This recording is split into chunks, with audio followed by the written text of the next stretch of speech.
Hello नमस्ते and welcome to my channel the beach Jack. और आज हम करने जा रहे हैं पहले मैच का रिव्यू। और मतलब करेंगे 2 मैचों का रिव्यू, लेकिन अभी कर रहा हूँ पहले मैच का रिव्यू। और जिस भी मेरे भाई को हाइलाइट्स देखनी हो उसे मैं बता रहा हूँ कि लिंक डिस्क्रिप्शन में थोड़ा सा देखो, थोड़ा सा मेहनत कर लो, डिस्क्रिप्शन के लिंक पे एक बार दबा के बस सिर्फ दबाना है। दबाते ही अगर हाइलाइट्स ना खुले ना तो यहीं आकर गाली लिख जाना कमेंट्स में, ठीक है। तो टॉस जीता अपने बाहुबली। जी हाँ, धोनी ने टॉस जीता और धोनी ने कहा कि हम पहले बैटिंग करेंगे और आरसीबी की गांड तोड़ेंगे। तो ये आपके सामने है सीएसके की प्लेइंग 11, जिसमें 2 चेंजेस किए गए। ड्वेन ब्रावो की वापसी हुई लुंगी अंगेड़ी की जगह, और इमरान ताहिर की वापसी हुई मोइन अली की जगह। 2 चेंजेस के साथ सीएसके ने टॉस जीत कर पहले बैटिंग करने का फैसला किया, जो कि सही था। और आरसीबी की प्लेइंग 11 ये रही आपके सामने, जिसमें भी चेंजेस किए गए। नवदीप सैनी को लाया गया।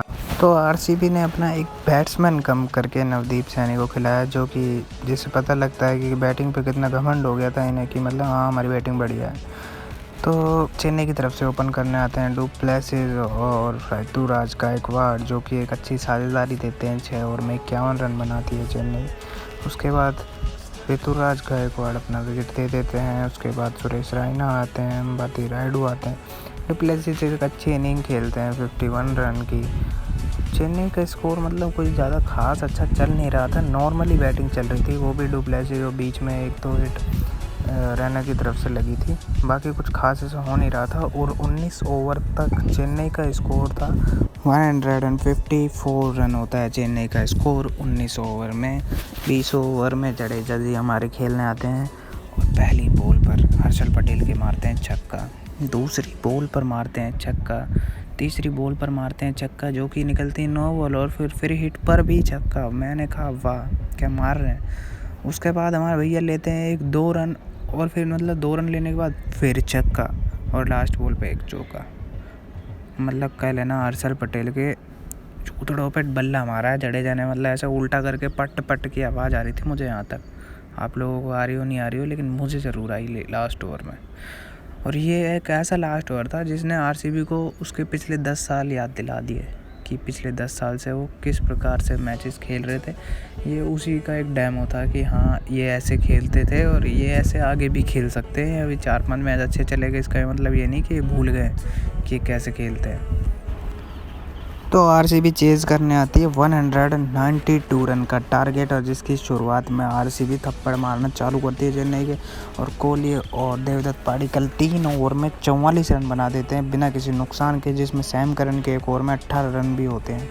लेकिन धोनी भैया चौथा ओवर फिर से सैम करन को दे देते हैं, और सैम करन विराट कोहली को पहली ही बॉल पर धोनी के हाथ ही कैच आउट करा के बाहर भेज देते हैं। और फिर उसके बाद चालू होता है जडेजा शो।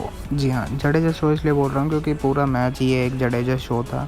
इस पूरे मैच में अगर कोई मतलब बोले जैसे कहाँ जा रहे हो, तो हम बोलेंगे भैया सलमान खान की मूवी देखने जा रहे हैं। ऐसे अगर इस मैच में किसी से पूछे ना कहाँ जा रहे हो, तो वो बोलता कि भाई जडेजा का शो देखने जा रहे हैं। ऐसा शानदार शो प्रकट करा उन्होंने। तो जडेजा का पहला शिकार होते हैं वॉशिंगटन सुंदर, जो सुंदर की तरह शून्य तो नहीं शायद मुझे याद नहीं, लेकिन आउट हो जाता है जल्दी टाइम के हिसाब से पहले। उसके बाद एक सेक्सी डिलीवरी, मतलब बहुत ही ज़्यादा सेक्सी डिलीवरी से मैक्सवेल को आउट करते हैं सर जडेजा। उसके बाद उन्होंने कहा चलो बॉलिंग से बहुत हो गया, तो उन्होंने एक डायरेक्ट हिट मार के रन आउट कर दिया। किसे? डैन क्रिश्चियन को। जी हाँ, डैन क्रिश्चियन को रन आउट कर दिया डायरेक्ट थ्रो से।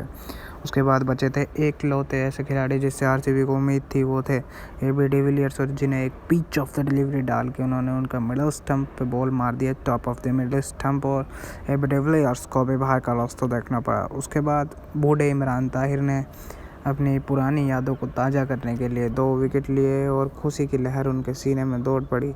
शार्दुल ठाकुर ने भी 1 विकेट लिया, लेकिन जडेजा छाए रहे कल पूरे मैच में। और उन्होंने अकेले ने ही मतलब ये, अगर कोई मैच में किसी को कहना हो कि ये मैच जैसे जब रोहित शर्मा 200 मार देता है तो वो हो जाता है कि ये मैच इन्होंने जिता दिया, ऐसे ही कल जडेजा का मैच था कि ये मैच इन्होंने जिता दिया। 3 विकेट, 1 रन आउट, और 1 ओवर में 37 रन, वही काफ़ी है। 50 नहीं गिना रहा, उन्होंने 62 रन बनाया, वो नहीं बता रहा मैं। 1 ओवर में 37 रन अगर आप बना देते हो किसी T20 में, तो वो मैच विनिंग हो जाता है। वहाँ से पूरा गेम शिफ्ट हो जाता है दूसरी टीम की तरफ, और कल ऐसा ही हुआ। तो इसके बाद हम बात करेंगे अब दूसरे मैच की, जो कि था दिल्ली कैपिटल्स और सनराइजर्स हैदराबाद के बीच में। तो captain of Delhi Capitals Rishabh Pant एक बार फिर से टॉस जीते और उन्होंने पहले बैटिंग करने का फैसला किया। तो टीम्स कुछ इस प्रकार थी कि सनराइजर्स हैदराबाद की टीम में एक चेंजेस किया गया था, सुचित को लाया गया था, और दिल्ली कैपिटल्स की टीम में कोई चेंज नहीं था, एक अक्षर पटेल को लाया गया था बस, बाकी कोई चेंज नहीं था। तो दिल्ली की टीम बैटिंग करने आती है, जिनकी शुरुआत बहुत ही ताबड़तोड़ होती है, क्योंकि पृथ्वी शॉ कल सबलाइम टच में थे, बहुत ही कर्रारे शॉट मार रहे थे, मतलब मज़ा ही ला दिया। मैच की पहले 3 गेंदों पर 3 चौके मारे हैं उन्होंने खलील अहमद के, और खलील अहमद वो बॉलर है जो उनको पिछली 20 बॉल में 2 बार आउट कर चुके थे, लेकिन उन्होंने कल कहा कि खलील भैया आप इंतज़ार करिए, आगने वाले मैचों में अगर आपको मौका मिला तो कर लीजिएगा, लेकिन आज हमारा मूड नहीं है आपके हाथों आउट होने का। तो ज़्यादा बोलने की वजह से पृथ्वी शॉ हो जाते हैं रन आउट। जी हाँ, रन आउट हो जाते हैं, क्योंकि उन्होंने कहा था मैं आउट नहीं होऊंगा, वैसे तो तुमसे तो रन आउट हो जाता हूँ। और भैया हमारे राशिद भैया शिखर धवन को कर देते हैं बोल्ड, जिसके बाद बैटिंग करने आते हैं स्टीव स्मिथ और ऋषभ पंत बैटिंग कर रहे होते हैं, जो एक अच्छी छोटी पार्टनरशिप भी लगाते हैं। उस पार्टनरशिप की वजह से ही दिल्ली कैपिटल्स अब जिस स्कोर तक पहुंच पाई, वरना मुझे नहीं लगता कि वो वहां तक पहुंच पाती। शिमरन हेटमेयर और मार्कस स्टोइनिस भी बैटिंग करने आते हैं, लेकिन वो कोई ज़्यादा योगदान दे नहीं पाते, और दिल्ली डेयरडेविल्स अपनी पहली इनिंग में बनाते हैं 159 रन।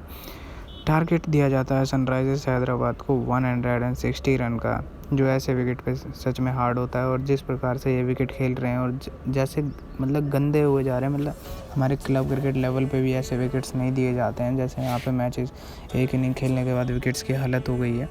मुझे समझ में नहीं आ रहा है कि बीसीसीआई मतलब विकेट्स के लिए कुछ कर क्यों नहीं रही है, जो मतलब वही पिछले साल वाला हाल हो जाएगा कि जैसे जैसे आईपीएल में पीछे के मैचेस आते जाएंगे, मैचेस और ज़्यादा लो स्कोरिंग होते जाएंगे। और मेरा भी मानना है कि अभी तो कुछ हुआ नहीं है ख़ास ऐसा, लेकिन मैं आपको कह सकता हूँ कि अभी कुछ ऐसे मैचेस आएंगे जिसमें 110 रन 120 रन भी डिफेंड होंगे, और आपकी आंखों के सामने वो रन डिफेंड होंगे, और तब आप कहेंगे कि ये क्या चल रहा है। मेरे को वैसे अच्छे लगते हैं छोटे मैचेस, लेकिन फिर भी मतलब जो फैंस देख रहे हैं उनके लिए कोई मतलब छोटे बच्चे देख रहे होते हैं, उन्हें पसंद नहीं होता कि बॉलिंग कोई बॉल डाल रहा है तो बॉल देखनी होना, उन्हें सिर्फ बैटिंग देखनी होती है अपने फेवरेट प्लेयर्स की।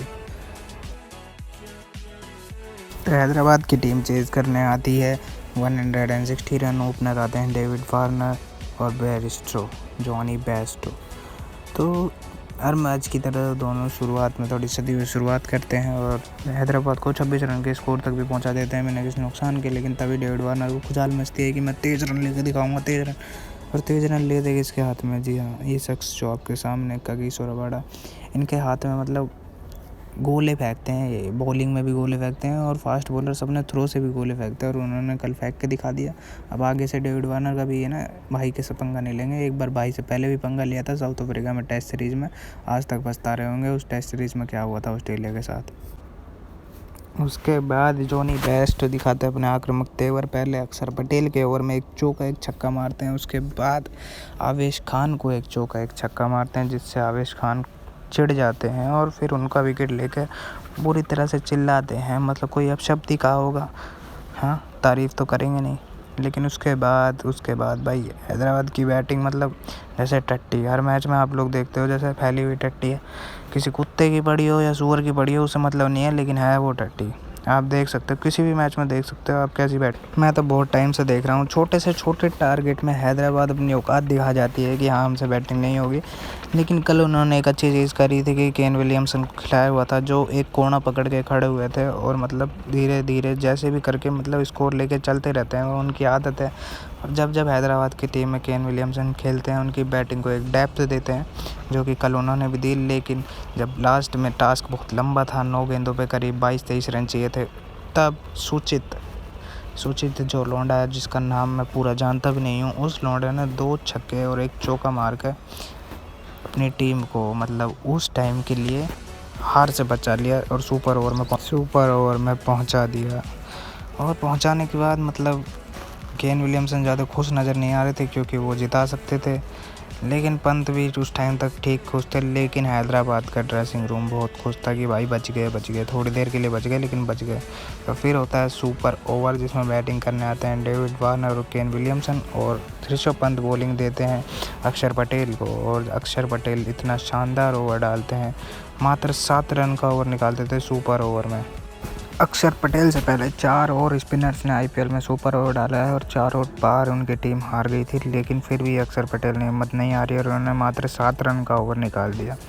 जिसके बाद दिल्ली चेज करने आती है 8 रन, और फिर ऋषभ पंत और शिखर धवन करने आते हैं चेज, और मैच की इनिंग की तीसरी गेंद पर ऋषभ पंत रिवर्स स्वीप में चौका मार देते हैं राशिद खान के, और लास्ट बॉल पर लेग बाई का एक सिंगल लेकर मैच को अपनी तरफ कर लेती हैं दिल्ली कैपिटल्स की टीम, और फिर खुशी की लहर दौड़ पड़ती है।